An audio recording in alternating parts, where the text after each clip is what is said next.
Real quick, I'm going to go through how to snowboard, how to come to a complete stop on heel side, and then also how to initiate a turn to the side you're currently not on, heel side versus toe side.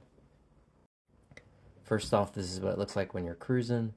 Um, you have a slight amount of pressure on the front and back of your board on the heel side, and your body, torso, and arms are leaning slightly towards the heel side as well.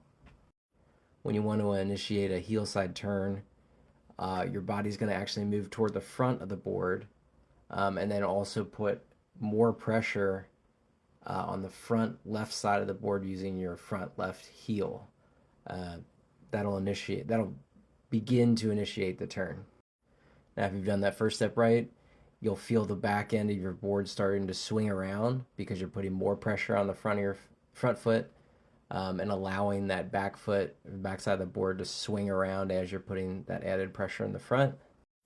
And then when the board reaches a point where it's mostly perpendicular to the hill, that's when you're going to start moving back towards the middle of the board and also applying an equal amount of pressure on that back right foot. Finally, here's where you're just standing on the hill. You got equal hard pressure on both heels, and your center of gravity is back in the middle of the board. To start a gentle turn towards the heel side, you're just going to lean forward on your board a little bit, put slightly more pressure on the front side of the board, and maybe slightly more pressure just on the heel side in general, so your board has a nice gentle turn to the left. When you want to link your heel side turn to a toe side, what you'll do is your body position will still be towards the front of the board, so that your back foot and back of the board can act like a rudder.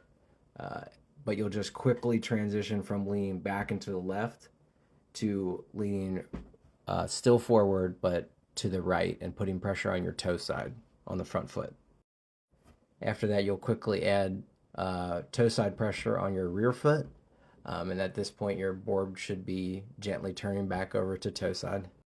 About when you have the board going straight down the hill is when you would start applying more pressure to the front toe side, and really starting to lean into that turn. And then finally, when you get the board around, starting to turn toe side, that's when you start applying more pressure on the back toe as well as the front toe. And you can see the body position is still at the front of the board. Also not shown is stopping toe side is exactly the same as stopping heel side. You're just putting pressure on toe side versus heel side.